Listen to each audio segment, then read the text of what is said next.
28 نومبر کی شام بھی اس نے کام کیا۔ اس نے غزہ پر سفارتی پیس لکھا اور اپنے اسسٹنٹ کو بھجوا دیا۔ اس نے پیس میں دعویٰ کیا اسرائیل اور عرب ملک 75 سال کی کوششوں کے باوجود ایک دوسرے کے قریب آ رہے تھے۔ نفرت کی دیواریں گر رہی تھی۔ 2025 تک سعودی عرب بھی اسرائیل کے لیے کھل جانا تھا۔ حماس کو یہ دوستیاں پسند نہیں آئیں، چنانچہ اس نے اسرائیل پر راکٹ داغ دیے۔ اس حملے کا واحد مقصد عرب اسرائیل امن کو سبوتاژ کرنا تھا اور اسرائیل نے غزہ پر حملہ کر کے حماس کا یہ مقصد پورا کر دیا اور اسلامی دنیا ایک بار پھر اسرائیل کے خلاف اکٹھی ہو گئی۔ اسرائیل اگر رد عمل سے پہلے ذرا سا سوچ لیتا، یہ غزہ پر حملہ نہ کرتا اور اپنے عرب دوستوں کو استعمال کرتا تو حماس پوری دنیا میں اکیلا ہو جاتا، مگر اسرائیل کے غیر دانشمندانہ اور اچانک رد عمل نے حماس کی سازش کو کامیاب بنا دیا اور دنیا اب تیسری خوفناک جنگ کی طرف دوڑ رہی ہے۔ ہم نے اگر اسرائیل فلسطین جنگ نہ روکی تو یہ پوری دنیا کو نگل جائے گی۔ اس نے اس پیس کے بعد اسرائیلی سفارتکاری کی کتاب کا مسودہ پڑھا۔ یہ کتاب اس کے ایک دوست پروفیسر نے لکھی تھی اور اپروول کے لیے اسے مسودہ بھجوا دیا تھا۔ اس نے کتاب کے 3 صفحے انڈرلائن کیے۔ اس کے بعد انڈونیشیا میں اپنے ایک مسلمان دوست کے لیے پیغام ریکارڈ کرایا اور آخر میں ڈاکٹر کی ایڈوائس کے خلاف چین کی گرین ٹی کا ایک کپ لیا۔ یہ چائے اسے 2 ماہ قبل چینی صدر نے دورے کے دوران گفٹ کی تھی۔ ڈاکٹر نے اسے شام کے بعد کسی قسم کا مشروب پینے سے منع کر رکھا تھا۔ اسے پیشاب کی تکلیف تھی اور اس کے لیے رات کے وقت اٹھنا مشکل تھا، لہذا ڈاکٹروں نے اس کے پانی کی مقدار کم کر دی تھی۔ وہ سارا دن صرف 4 گلاس مایع لے سکتا تھا اور یہ بھی مغرب سے پہلے تک۔ وہ ڈاکٹروں کے مشورے کے مطابق زندگی گزار رہا تھا۔ ڈسپلن اس کی کامیابی کا سب سے بڑا اور مضبوط ستون تھا۔ اس نے ہمیشہ نظم و ضبط کے ساتھ زندگی گزاری۔ وہ 20 سال سے ڈاکٹروں کی ایڈوائس پہ بھی تھا، لیکن 28 نومبر کی رات اس نے چیٹنگ کا فیصلہ کیا۔ وہ اٹھا، کارنس ٹیبل پر پڑے چائے کے سامان سے گرین ٹی نکالی، کپ میں ڈالی، پھر گرم پانی ڈالا اور دیر تک اسے انجوائے کرتا رہا۔ اس کے کمرے کی کھڑکی کے باہر شاہ بلوط کے درخت جھوم رہے تھے۔ ہلکی لائٹس میں لان اور اس کے پودے اور درخت بہت خوبصورت لگ رہے تھے۔ وہ تھوڑی دیر کھڑکی کے قریب رکا اور اپنی بیوی نینسی سے پوچھا، کیا اس کرسمس پر ہمارے تمام گرینڈ چلڈرن آئیں گے؟ نینسی نے ہنس کر جواب دیا، 100%۔ اس نے کہکا لگایا اور پھر کہا، ہو سکتا ہے یہ میری آخری کرسمس ہو۔ نینسی نے مسکرا کر شٹ اپ کہا اور پھر بولی، یہ تم 25 سال سے کہہ رہے ہو اور مجھے یقین ہے میں فوت ہو جاؤں گی، مگر تم اس طرح کرسمس مناتے رہو گے۔ یہ اس کا اپنی بیوی کے ساتھ آخری مکالمہ تھا۔ اس نے اسے گڈ نائٹ کہا اور اٹھ کر اپنے کمرے میں چلی گئی۔ اگلے دن 29 نومبر 2023 تھا۔ بٹلر چائے کی ٹرالی لے کر اس کے کمرے میں گیا، دستک دی، مگر اندر سے کم ان کی آواز نہیں آئی۔ اس نے اوپر نیچے 2-3 مرتبہ دستک دی، لیکن جب کوئی جواب نہ آیا تو وہ دروازہ کھول کر اندر داخل ہو گیا۔ بیڈ پر صرف ہنری کسنجر کا ٹھنڈا جسم پڑا تھا۔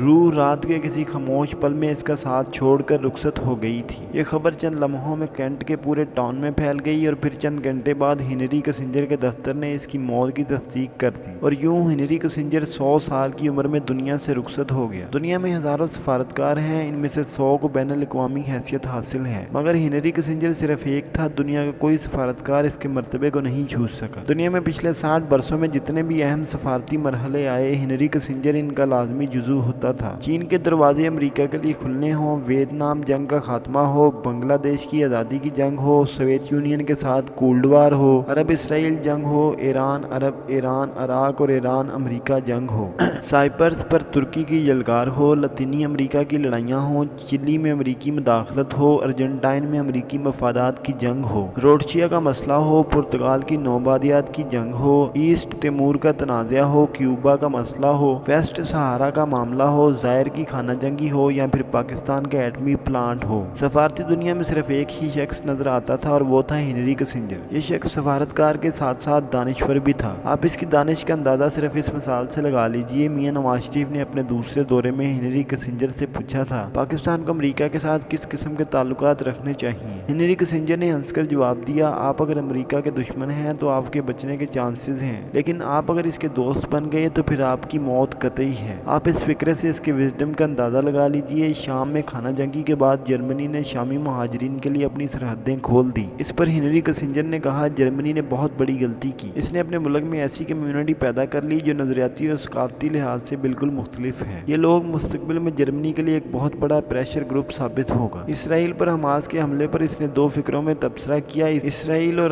عرب ملک حماس کے ٹریپ میں آ گئے ہیں اور اب انہیں اس کی قیمت ادا کرنا پڑے گی۔